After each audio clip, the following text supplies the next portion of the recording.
Hello students, welcome to ninth video lecture of determinant. जो main part था determinant का properties वो हम लोग डिस्कस कर चुके और उस पर ढेर सारा न्यूमेरिकल भी प्रैक्टिस करवा दिया मैंने। अब मल्टीप्लिकेशन सीखना है डिटर्मिनेंट का कि दो डिटर्मिनेंट को मल्टीप्लाई कैसे करते हैं। दो डिटर्मिनेंट को मल्टीप्लाई करने के लिए हम लोग रो टू कॉलम मल्टीप्लिकेशन का यूज करते हैं। पहले रो फर्स्ट डिटर्मिनेंट का रो लेकर दूसरे डिटर्मिनेंट के कॉलम से मल्टीप्लाई करते हैं। तो फर्स्ट डिटर्मिनेंट के रो को सेकेंड डिटर्मिनेंट के कॉलम से मल्टीप्लाई करते हैं और इसीलिए इसको रो टू कॉलम मल्टीप्लिकेशन भी कहते हैं। देखें जरा, यहाँ एक डिटर्मिनेंट लिए दो ऑर्डर का और दूसरा भी डिटर्मिनेंट लिए हुए हैं। फर्स्ट रो को पहले फर्स्ट कॉलम से मल्टीप्लाई करेंगे, a1 l1 b1 l2, a1 l1 b1 l2। फिर फर्स्ट रो को सेकंड कॉलम से, देखो first row second column A वाला, a1 m1 plus b1 m2। Second row को किसे मल्टीप्लाई करेंगे? फर्स्ट कॉलम से। सेकेंड रो को करेंगे किससे? फर्स्ट कॉलम से। लिखा a2 l1 plus b2 l2। फिर सेकेंड रो को सेकेंड कॉलम से a2 m1 plus b2 m2 ऐसे लिख दिए। कह रहा है कि इस तरह से एक डिटर्मिनेंट मल्टीप्लाई करते हैं दो डिटर्मिनेंट को। इसी को थोड़ा तरीका बदल कर लिखें, क्योंकि ऐसे लिखने में छोटा है तब तो सही है। अगर बड़ा डिटर्मिनेंट हो 3-4 ऑर्डर का तो ऐसे करने में कई बार उलझ जाता है बात, वो गलती होने का चांस बढ़ जाता है। क्योंकि वहां L1 नंबर में इतना सेपरेट तो रहेगा नहीं, अंक में रहेगा 2, 4, -1, और अंक में रहने पर ये प्रोसेस थोड़ा सा उलझता है। तो उसको सिंपल बनाने के लिए a1 b1 यहाँ हो गया a2 b2, यहाँ हो गया फिर l1 m1 l2 m2। ऐसे लिखे दो डिटर्मिनेंट को। कैसे बनाएंगे इसे? फर्स्ट रो का दो ऑर्डर का है तो दो बार लिख दीजिए, a1 b1 दो बार लिख दिए। सेकेंड रो को भी a2 b2 और यहां लिखे a2 b2 दो बार लिख दिए। कॉलम 1 कितना हुआ? l1 l2 l1 l2 l1 l2 l1 l2। Column 1 को कॉलम 1 में लिख दिए l1 l2। जिस समय लिखा जाए उसमें ध्यान देना है, बाद में नहीं सीख पाओगे इसे। यहां कितना हुआ? m1 m2, उससे मल्टीप्लाई करिए तो सेकेंड कॉलम है m1 m2, m1 m2 m1 m2। Second column में m1 m2 लिख दिए। ये प्रोसेस बड़ा अच्छा है। अगर रिपीट करना हो इसे तो एक बार और सिखाते हैं हटा करके इसे, क्योंकि ये कोई नोट्स बनाने वाला मैटर नहीं है, ये सीखने वाला मैटर। अगर नहीं सीख पाए प्रोसेस तो कोई फायदा नहीं। देखो दो ऑर्डर का है तो a1 b1 a2 b2, a1 b1 को दो बार लिखे और a2 b2 को भी दो बार लिखे। अब इसमें मल्टीप्लाई करें। फर्स्ट कॉलम कितना है? L1 L2, तो यहां हो गया L1 और यहां हो गया L2, L1 L2। फिर यहां हो गया M1 M2, यहां हो गया M1, यहां हो गया M2। फर्स्ट कॉलम में L1 L2 गया दोनों में, और सेकंड में M1 M2 था तो दोनों कॉलम में कितना गया? M1 M2 चला गया। तो अगर इस तरह से हम इसमें मल्टीप्लाई करना सीखते हैं। दो ऑर्डर का सीखे, 3 ऑर्डर का करके बताते हैं। बस ध्यान रखना है कि जितने ऑर्डर का है उतना बार सजा दिए, जैसे a1 b1 दो बार और a2 b2 दो बार। अब उधर से कॉलम वाला L1 L2, फर्स्ट कॉलम में L1 L2 दोनों में ऊपर नीचे, और सेकंड में M1 M2 दोनों में ऊपर नीचे। देखते हैं 3 ऑर्डर का। और अब 3 ऑर्डर का डिटर्मिनेंट मल्टीप्लाई कर रहे हैं हम लोग। A1 B1 C1 लिए, A2 B2 C2 और इधर L1 M1 M1 दोनों 3 ऑर्डर का है। तो A1 B1 C1 A1 B1 C1 फिर A1 B1 C1 A1 B1 C1 3 order का है तो 3 बार लिखे।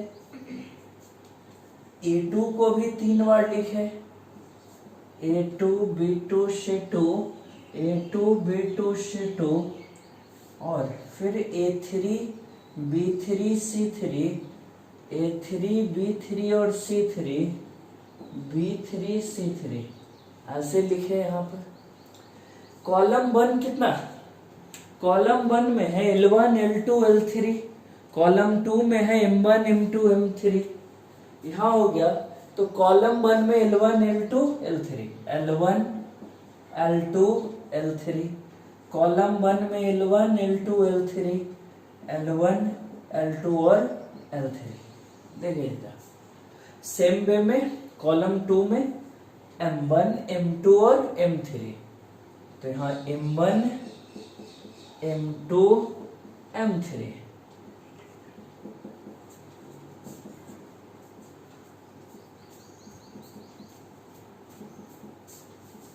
ऐसे लिखेंगे और फिर थर्ड में N1 N2 और N3 है तो वो चला जाएगा, N1 N2 N3 फिर N1 N2 N3। ये थर्ड कॉलम था, इसमें थर्ड कॉलम में N1 N2 N3। इस तरह से हम लोग किसी भी डिटर्मिनेंट को मल्टीप्लाई करें। सबसे एक और अलग चीज है, मल्टीप्लाई तो इतना कर दिए और मल्टीप्लाई करके अभी वैल्यू भी निकालना आपको सिखा दूंगा। 2 डिटर्मिनेंट लेकर के और मल्टीप्लाई भी कर देगा।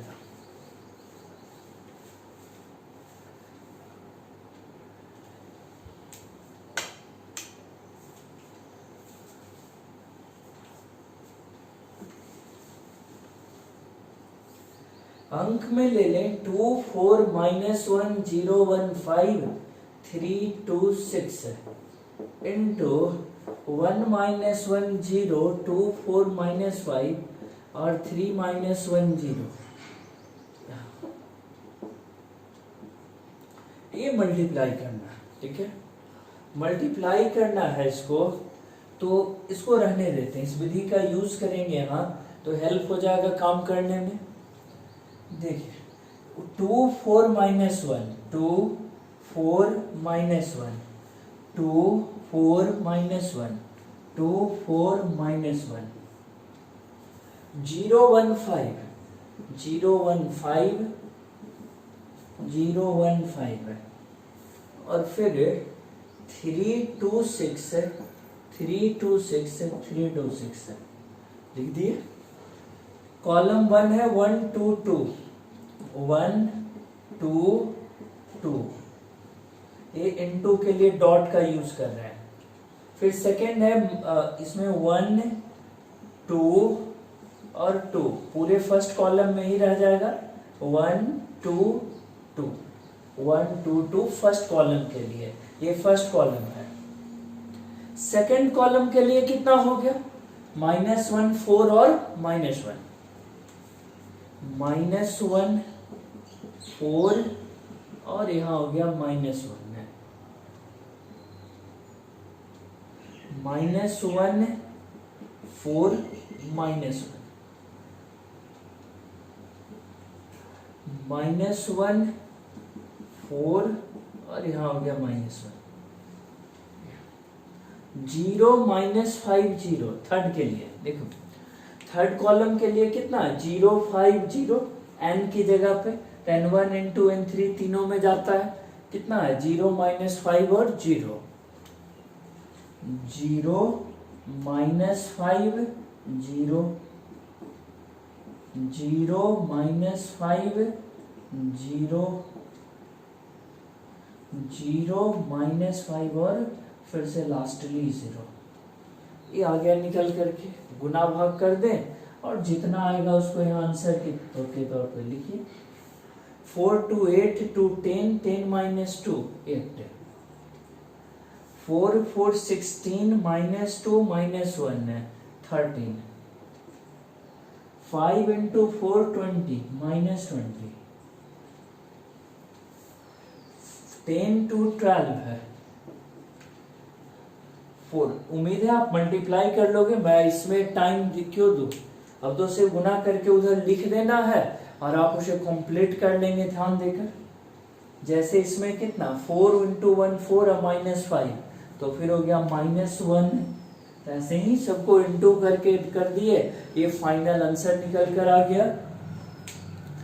और कैलकुलेट कर लोगे, ऐसा नहीं कि आप ऐसे ही छोड़ दिए इतना पर ही, फाइनल आंसर उसको इंटू करके ले आए। तो ये दो डिटर्मिनेंट को मल्टीप्लाई करना सीखे। की फैक्टर इसमें सीखने वाली बात एक ही है, रो 3 ऑर्डर का है तो 2 4 -1 को 3 बार लिखे, 0 1 5 को और 3 2 6 को भी 3 बार।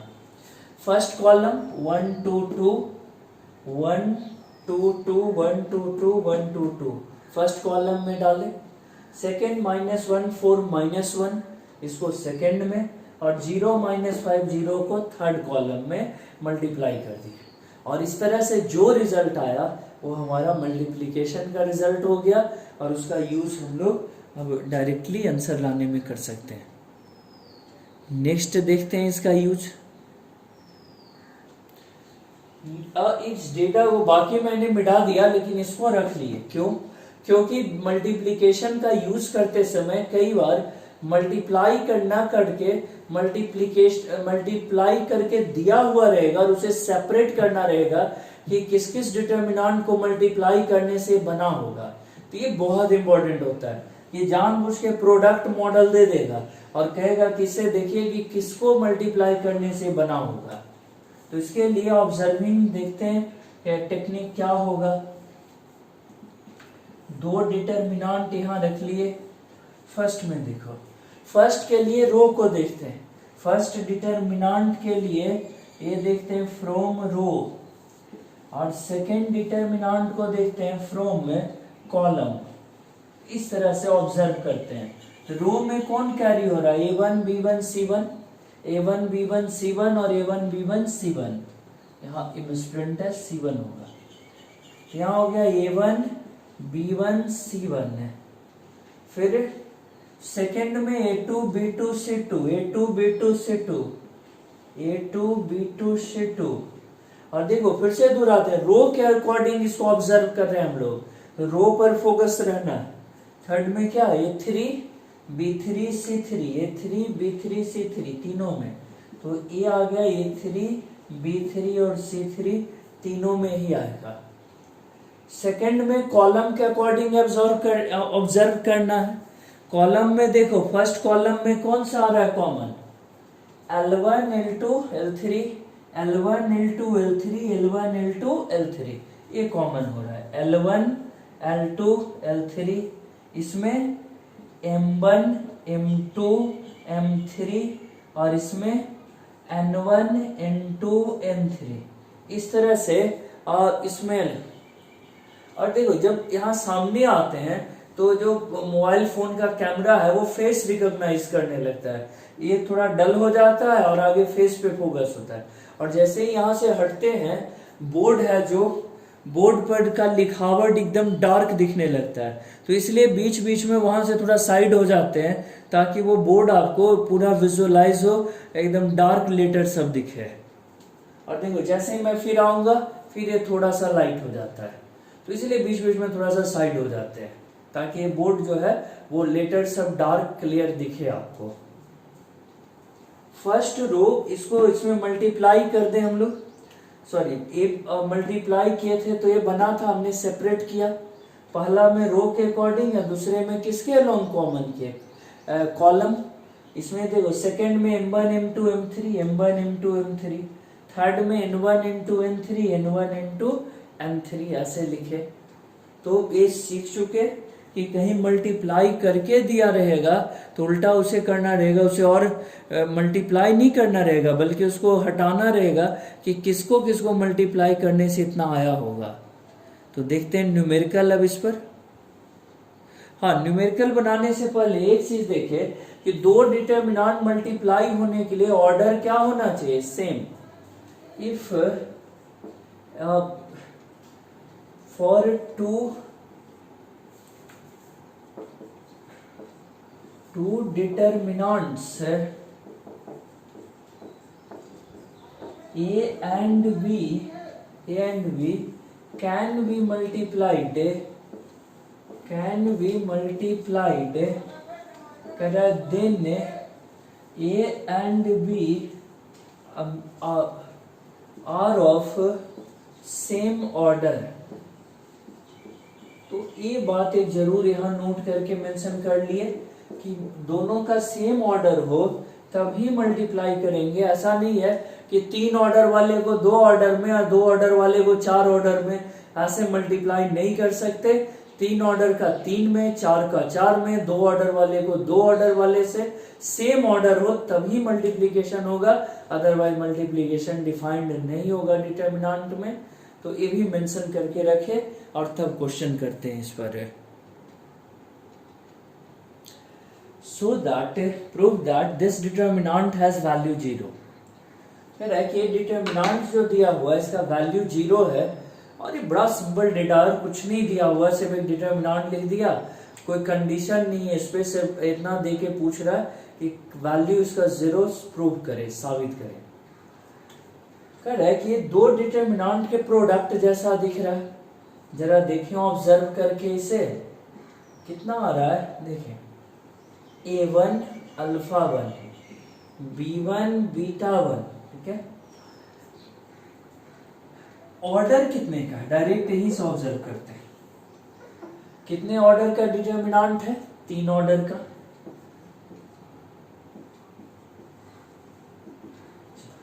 कितने ऑर्डर के डिटर्मिनेंट को मल्टीप्लाई करने से बना होगा, तो 3 ऑर्डर का डिटर्मिनेंट 3 ऑर्डर के डिटर्मिनेंट्स को ही मल्टीप्लाई करके बनता है. यानी इसमें पहला डिटर्मिनेंट वो भी 3 ऑर्डर का और दूसरा डिटर्मिनेंट वो भी कितने का होगा, वो भी 3 ऑर्डर का होगा. पहला जैसे अभी मल्टीप्लाइड को सेपरेट करना सिखाए थे, अब करिए alpha 1 beta 1, alpha A1 B1 A1 B1 A1 B1. तो A1 B1 थर्ड में नहीं है कुछ, तो क्या लिए 0, कुछ नहीं. A2 B2 सिखाए थे, पहला में रो और सेकंड में कॉलम को एज रो और इसमें एज कॉलम ऐसे निकालेंगे. रो में सेकंड में A2 B2 लिख दिए. A2 B2 3 ऑर्डर का पूरा तो करना ही पड़ेगा क्योंकि मल्टीप्लाई होके जो आया वो 3 ऑर्डर का है, तो जरूर 3 ऑर्डर के ही डिटर्मिनेंट को मल्टीप्लाई किया गया होगा. थर्ड में A3 B3 लिख दिए और थर्ड में कुछ नहीं तो 0. अब सेकेंड डिटर्मिनेंट के लिए कॉलम के अलोंग ऑब्जर्व करिए, देखे पहला में क्या है अल्फा 1 बीटा 1 अल्फा 1 बीटा 1 हर बार. तो फर्स्ट कॉलम के लिए अल्फा 1 बीटा 1 आ जाएगा और फिर 0. यहाँ अल्फा 2 बीटा 2 सेकेंड कॉलम में है और थर्ड में अल्फा 3 बीटा 3 है और तीसरा में कुछ नहीं तो 0. दोनों डिटर्मिनेंट को निकाल लिए वैल्यू, जिसका पूरा एक कॉलम ही 0 हो जाए तो वो डिटर्मिनेंट क्या हो जाएगा 0. इसका पूरा एक रो 0 हो गया तो ये भी 0 और 0 इंटू 0 कितना आया 0. यही साबित करना था कि दोनों डिटर्मिनेंट का वैल्यू, इसका जो डिटर्मिनेंट गिवन है उसका 0 होगा, तो हमने उसको 2 पार्ट में सेपरेट किया. दोनों सेपरेट डिटर्मिनेंट का वैल्यू 0 इंटू 0 इक्वल टू 0. फिर से उसी मॉडल का क्वेश्चन है जिसमें डिटर्मिनेंट इक्वल टू 0 प्रूव करना है. देखिए जरा इसे तोड़ करके कितना आ रहा है, cos A into cos P plus sin A into sin P, फिर cos A into cos Q plus sin A into sin Q और cos A into cos R और sin A into sin R. Concept तो almost वही है. Same इसमें भी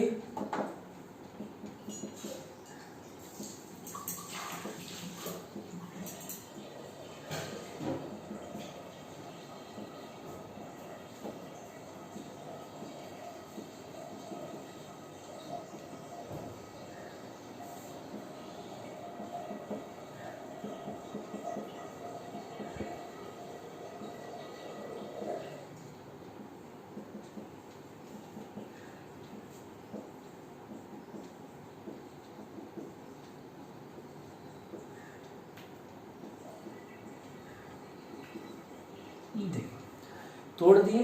कह रहा है कि इसका भी ऑर्डर 3 है प्रोडक्ट का। जब ऑर्डर 3 है यानी ये दो डिटर्मिनांट को मल्टीप्लाई करके बना होगा, वो दोनों डिटर्मिनांट भी 3 ऑर्डर का था। 3 ऑर्डर के डिटर्मिनांट को मल्टीप्लाई करने पर ही 3 ऑर्डर का डिटर्मिनांट आ सकता है। देखो फर्स्ट में रो के लॉन्ग ऑब्जर्व करेंगे एज पर रो और एज कॉलम। देखिए cosec sine A, cos A sine A, cos A sine A, cos A sine A, third में कुछ नहीं तो जीरो।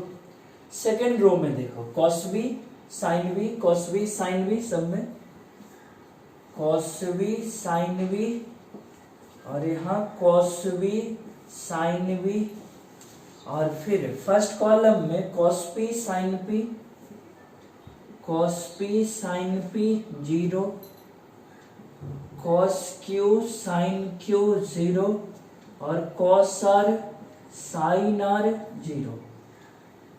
अब देखिए इसमें भी सब आ गया, एक पूरा कॉलम जीरो और उसमें भी एक पूरा रो जीरो। जिसका एक पूरा का पूरा कॉलम या पूरा रो जीरो हो जाए तो उसका डिटर्मिनेंट वैल्यू भी कितना हो जाएगा, जीरो आ जाएगा। तो आ गया zero into zero, final answer कितना हो गया, जीरो। तो ये सीखे, ये तो पिछले वाले जैसा ही था कि दो डिटर्मिनेंट जानबूझकर प्रोडक्ट में दे देगा और उसको सेपरेट करके लिखें, और सेपरेट करते ही दोनों डिटर्मिनेंट जीरो जीरो आ गया तो उससे क्लियर हुआ कि इसका प्रोडक्ट भी जीरो ही था। कह रहे कि एक लंबा डेटा दिया हुआ है A X square B Y one square C Z one square, और इस कैटेगरी का जो भी वैल्यूज है ये तीनों इक्वल है किसके, डी का। एंड मल्टीप्लाई वाला ले दो दो टर्म का, x1 x2 y1 y2 ऐसे, तो ये जो टोटल टर्म आता है ये सब बराबर है किसके, f का। तो कह रहा है कि इतना बराबर इतना साबित करें।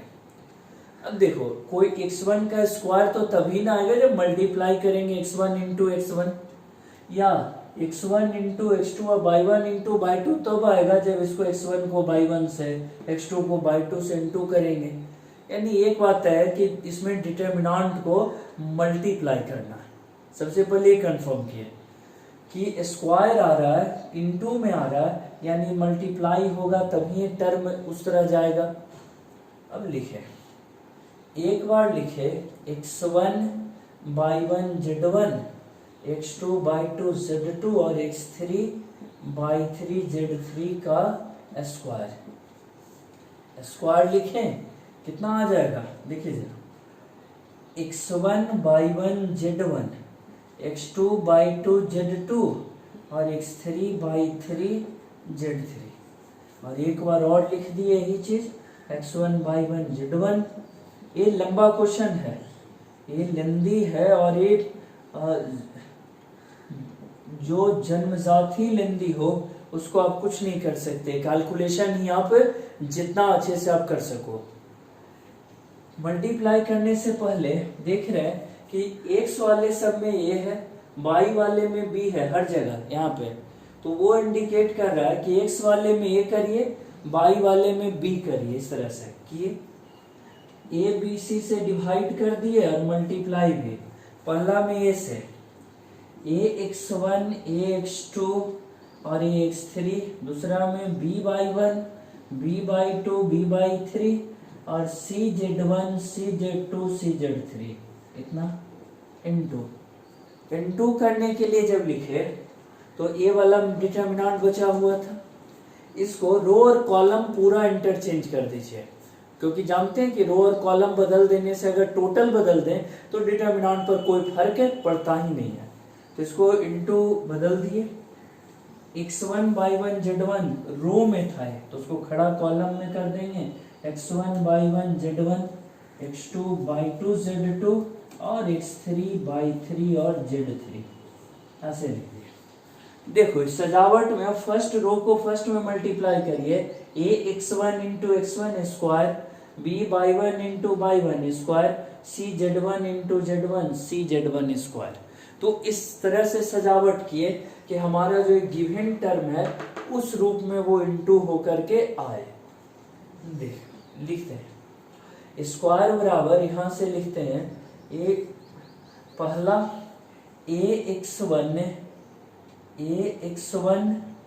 by1 cz1, ax1 by1 cz1 और फिर ax1 by1 cz1 नीचे। सेकंड में था कितना ax2 by2 cz2,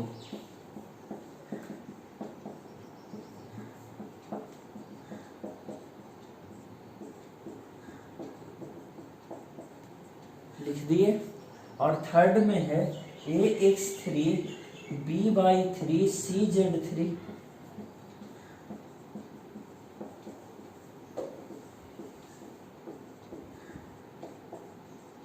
ऐसे लिख दिए। अब फर्स्ट कॉलम में x1 y1 और क्या आएगा z1, यहाँ x1 फिर y1 और z1, फिर x1 y1 और z1, x1 y1 और z1। सेकंड में x2 by2 z2, x2 by2 z2, x2 by2 और z2 लिख दिए सब। और लेंदी तो क्वेश्चन ही दिया हुआ है तो उसमें कुछ कर नहीं सकते। x3 by3 z3, x3 by3 और z3, x3 by3 और z3, x3 by3 और z3 लिख दिए। इतना लिखने के बाद ऊपर का आप जगह यूज करना होगा उसे, क्योंकि बड़ा डेरिवेशन आ रहा है इसमें सर।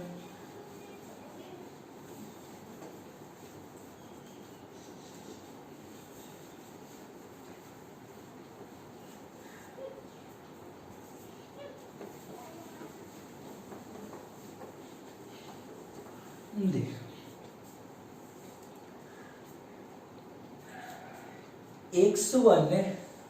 x1 by1 z1 और x2 by2 z2, x3 by3 z3 का स्क्वायर बराबर इधर आ गया ax1 square plus b by1 square और c z1 स्क्वायर, ये वाला।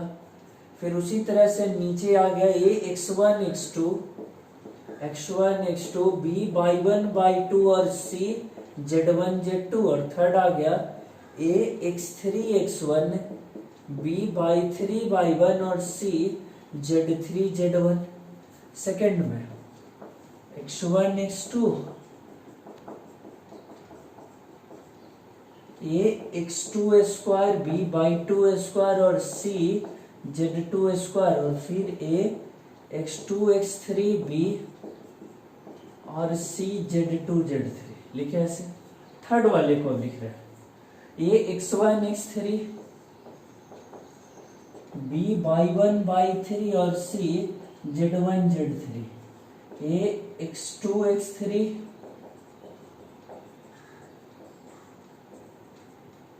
z3, और सबसे लास्ट वाला x3 square b by3 square और c z3 स्क्वायर, ऐसे लिख दिए। इस डिटर्मिनेंट में इतना का स्क्वायर इक्वल टू, इसको क्वेश्चन में, अच्छा हाँ क्वेश्चन में आगे में 1/abc था तो वो रहेगा यहाँ भी 1/abc, यहाँ भी रहेगा 1/abc, यहाँ भी लिखेंगे 1/ABC। इसका नाम दिया था D, इसको F और इसको भी F है। DFF, इसका F, इसका था D और फिर F, इसका F, ये F और लास्ट में D। ये क्वेश्चन में गिवन था। अब इतना तक पहुंचे तो इसकी आवश्यकता खत्म हुई, इसको हटा ले रहे हैं हम लोग।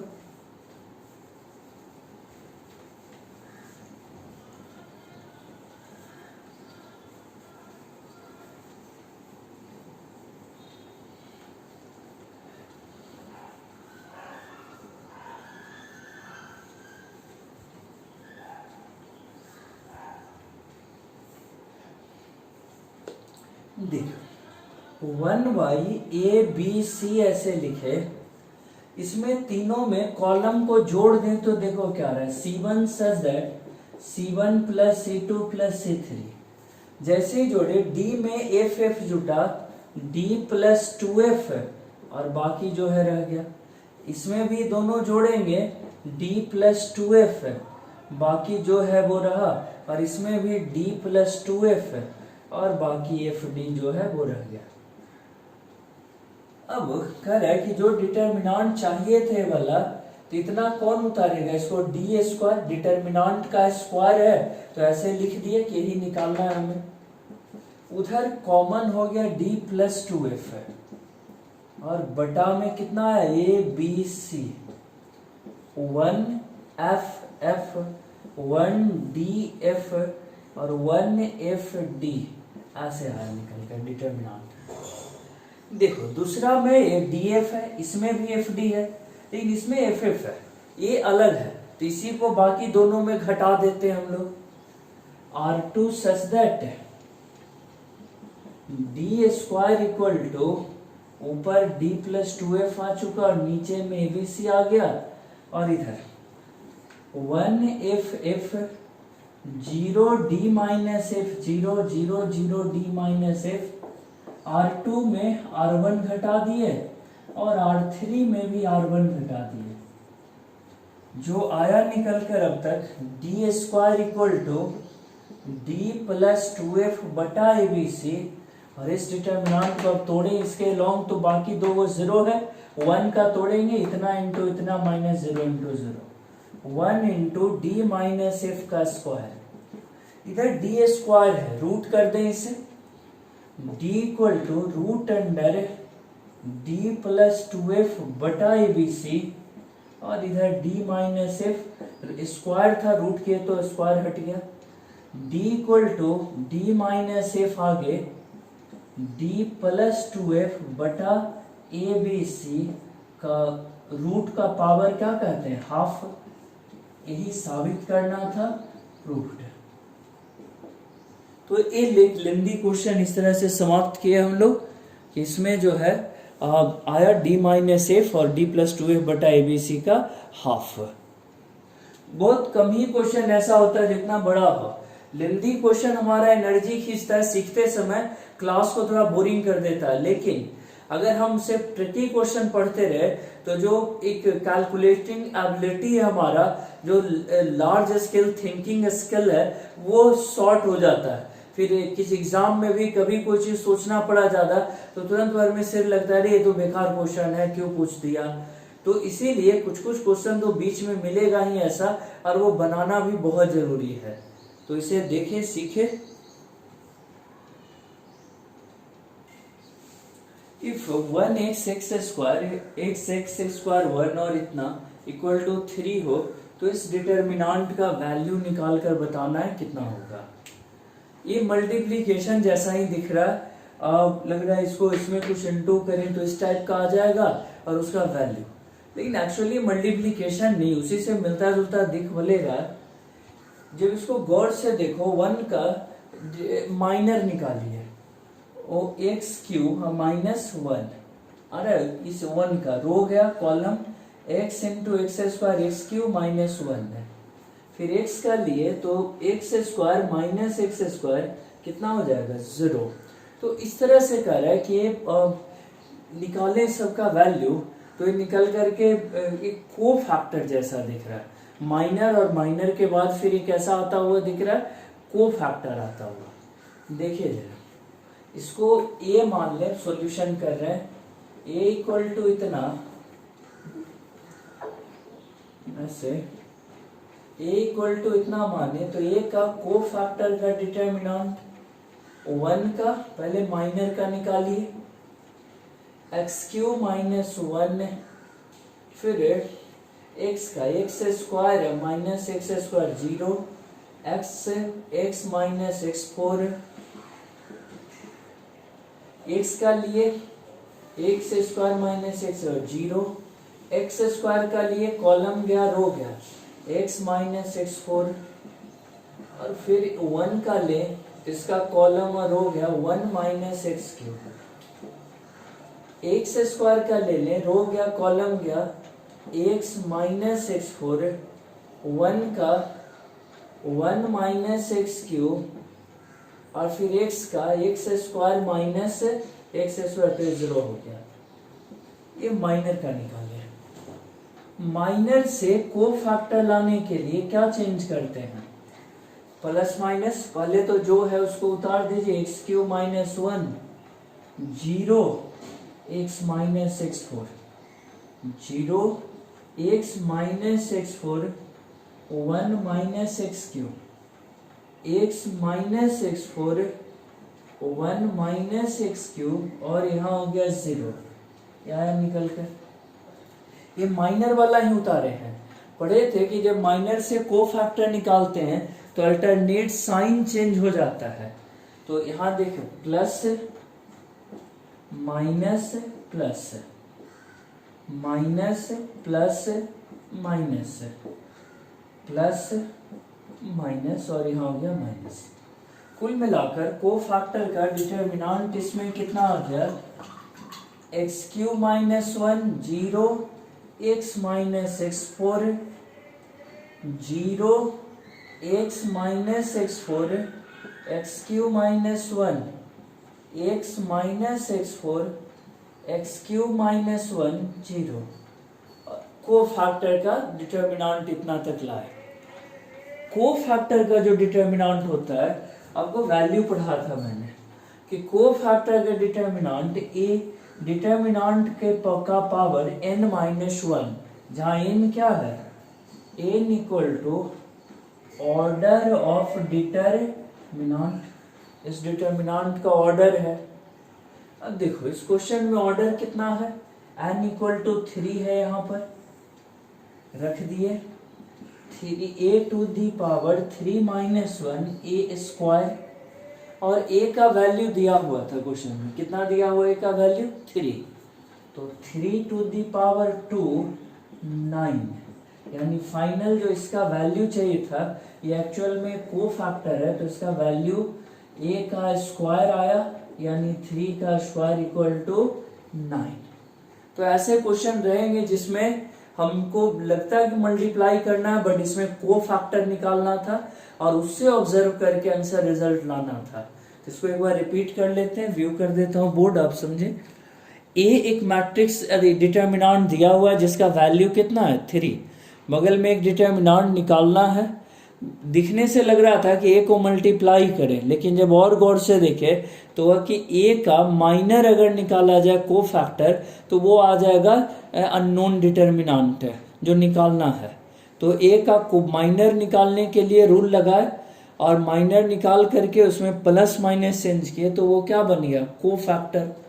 और जब को फैक्टर बन गया तो को फैक्टर का वैल्यू पढ़े थे A to the power n minus 1, n order है, तो रख दिए वैल्यू, ए स्क्वायर आया यहाँ पर, ए का 3 था तो 3 का स्क्वायर 9 है, यानी फाइनल आंसर कितना हो गया इसमें, तो इस क्वेश्चन के लिए फाइनल आंसर हो गया 9 है। ठीक है, इतना से मल्टीप्लीकेशन कंप्लीटली सीख चुके आप लोग, और कह रहा है कि अभी से आप रिवाइज प्रैक्टिस करोगे, सब कुछ हल्का ही नहीं रह सकता, कुछ ना कुछ आपको बीच में टफ लेंथी क्वेश्चंस मिलते रहेगा, और वो जरूरी है सीखने के लिए, नहीं तो वो तो हो जाएगा खाना पूर्ति सिर्फ कि चलो टर्म सिखा दिए और बस उससे न्यूमेरिकल सारा बन जाएगा। बोले नहीं, थोड़ा हार्ड लेंदी क्वेश्चंस बीच बीच में आते रहेगा और उसको भी हम लोग को एडजस्ट करना, अपने ब्रेन में सीखना है। नहीं तो फिर बस ऊपर ऊपर थोड़ा थोड़ा पढ़ के खत्म कर देने से किसी भी एग्जाम में कोई क्वेश्चन नहीं बन पाएगा।